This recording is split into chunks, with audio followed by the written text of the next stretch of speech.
you're gonna have to get over that part of it, Rosen. I'm skim reading what you just posted, and you said, "I don't want to make content just for being successful." You need to get that out of your mind right now. The only purpose to create content in the public space is to be successful at it. There's no other point to it. If you don't give a shit about being successful, then what's the point of producing public content? If you're just doing it for the sake of art, do it for yourself. But if you're putting it out in the public eye, the whole point is to be successful at it.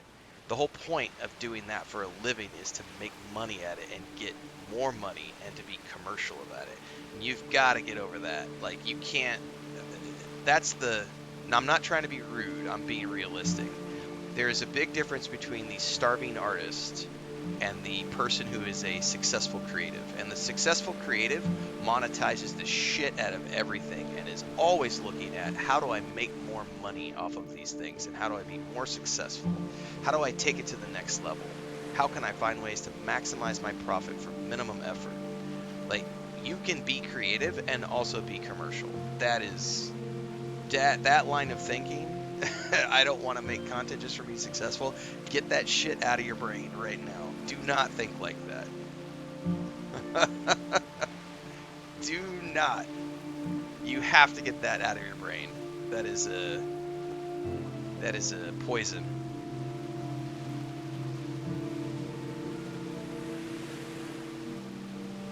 Like, I get people ask me all the time, like, you wouldn't be streaming if it wasn't making you money, and I'm like, duh. Like, the only reason I stream video games is because I make money at it. Like, if I was just playing video games for fun, I would do it in the privacy of my home. I wouldn't be streaming it. I wouldn't do any of this online at all. But I'm doing this because it makes money, and I'm literally padding my retirement account so that I can buy a second house with Chris so that we can build another property. So it's like, the whole point of me having a public persona and writing books to sell and creating video games to sell is to make money. I'm not doing it for the art. Like, I love the artistry of it.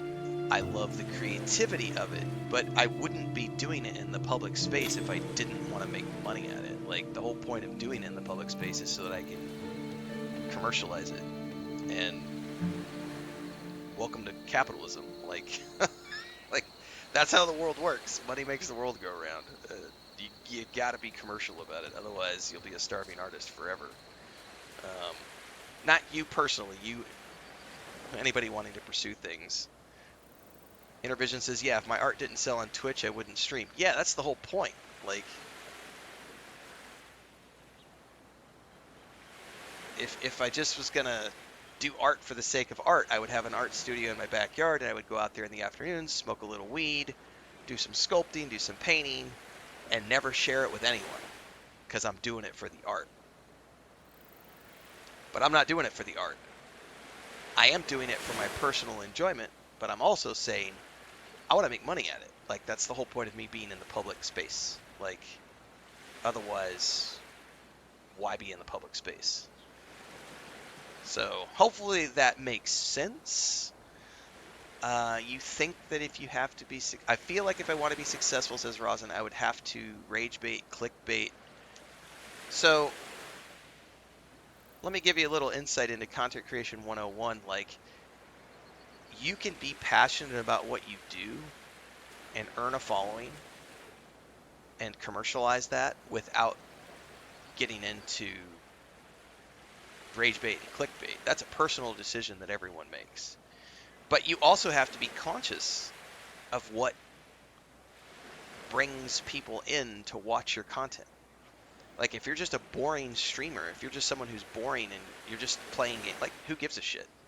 Like, there has to be a reason for somebody to watch you. So, like,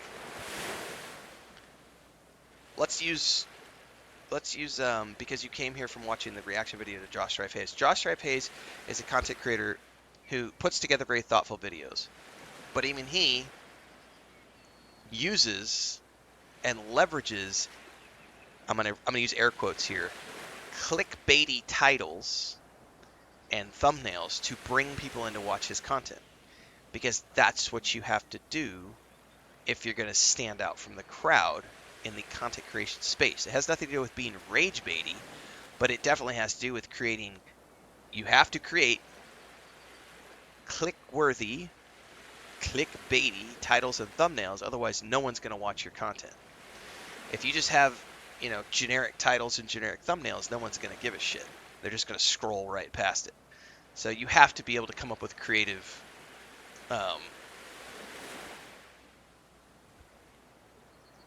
ways to talk about topics. Otherwise, no one cares.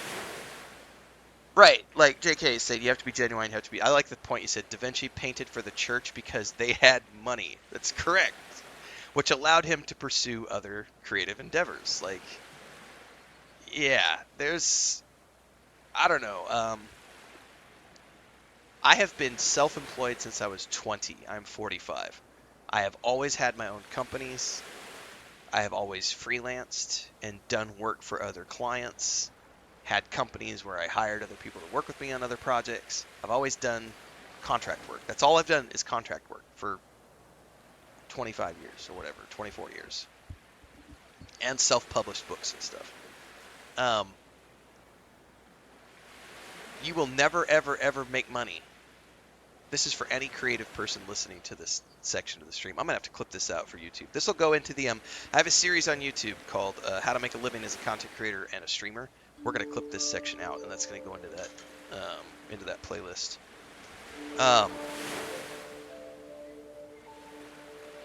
As someone who did contract work for 20 plus years, you will never, ever, ever be successful if your primary objective is just the artistry.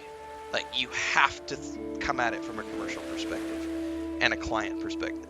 You can still create amazing, creative, artistic content, whatever the content is, whether it's music, painting, miniature painting, sculpting, music. It doesn't matter what the creative endeavor is, but if you're going to be doing it in a public space or for clients, like, the commercial aspect of it comes first, always, 100%. And like Da Vinci, like, we've talked about this a bunch. Like, if you look at Ian McKellen and Patrick Stewart, you look at these great stage actors. They do the stage for the art. They do the movies for the money. So what you're looking for is a balance of projects that can fulfill your creative needs while also being able to provide you with making a living. And that means there has to be a crossover. There has to be a balance. And if you're very, very lucky, you can be the critical role, lightning in a bottle, where you get to take what you love doing and make a lot of money doing it. Now, that is not impossible to achieve, but it is I wouldn't even say it's difficult, but it does require the understanding that if you want to take your hobby and commercialize it, then you have to think about it commercially. You can't think about it from the perspective of, well, it's all about the art. The art has to be pure. I'm an artist. I'm an artiste. No. No. You want to make money? You want to pay the bills? You want to put food on your table? Like, you got to worry about creating art that sells.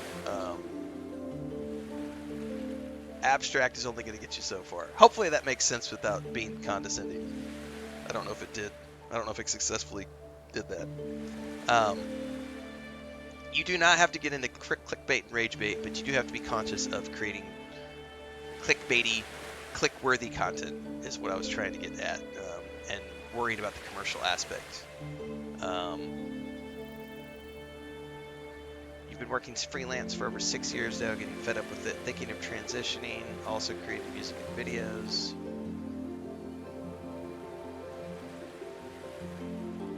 Definitely a part of me that wants to make it my new job, but I don't want to make content just for being successful. Yeah, that was the comment that made me want to react to that. Was I don't want to make content just for being successful. Sorry, I was rereading the comment.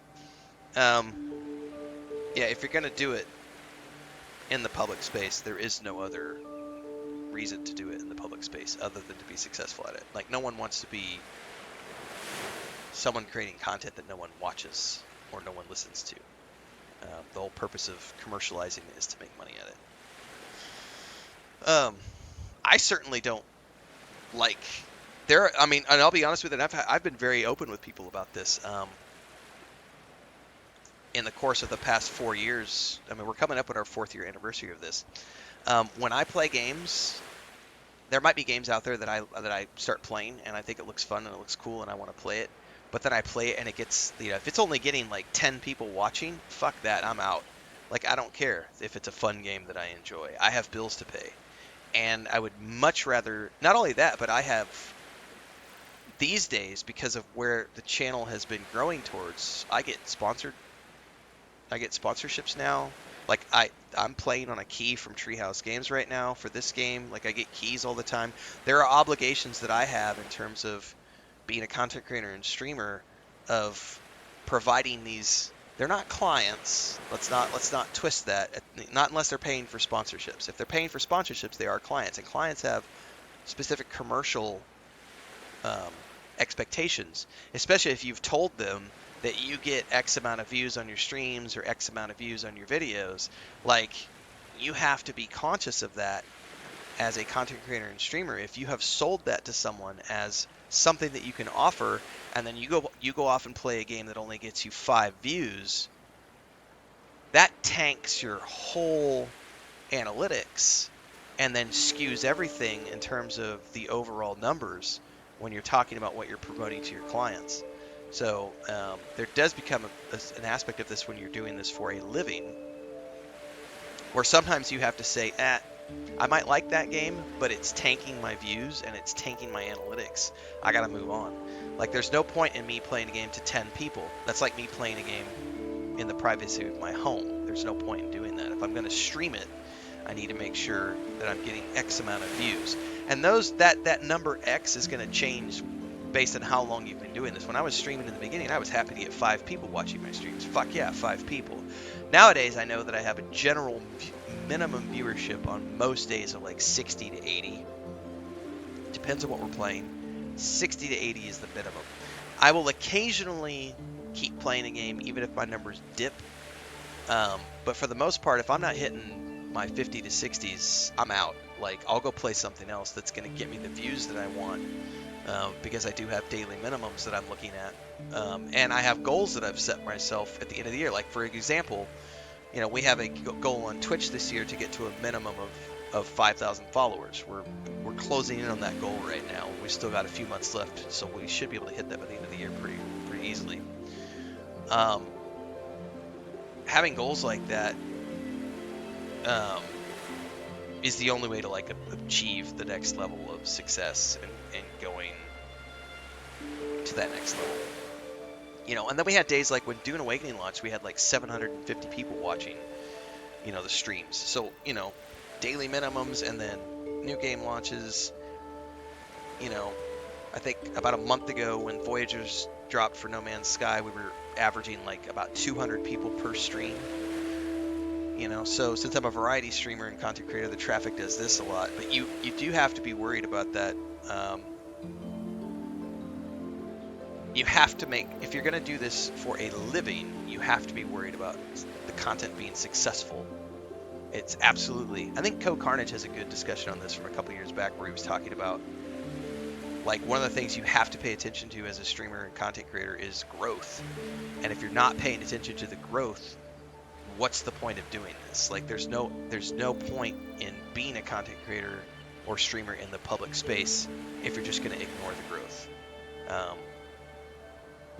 Because you do have to pay attention to the numbers. You have to pay attention to drop campaigns. You have to pay attention to what's new, what's hot. Anyway, speaking of No Man's Sky,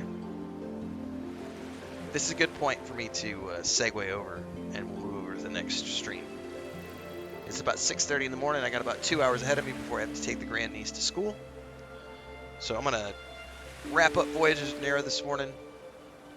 Give me about 10 minutes, and we will have a new stream up for No Man's Sky. If you're watching on Twitch or Kick or TikTok, just hang out. There will be a new stream up in about 10 minutes. If you're watching on YouTube, you will need to refresh. And then if you're watching this episode after the fact, this is getting clipped out and put into the playlist on how to make a living as a content creator and streamer. So make sure to check out the previous episodes in this YouTube playlist. I think there's 15 episodes or so up. And you too can learn how to make money doing content creation and streaming for a living. See you guys in a bit.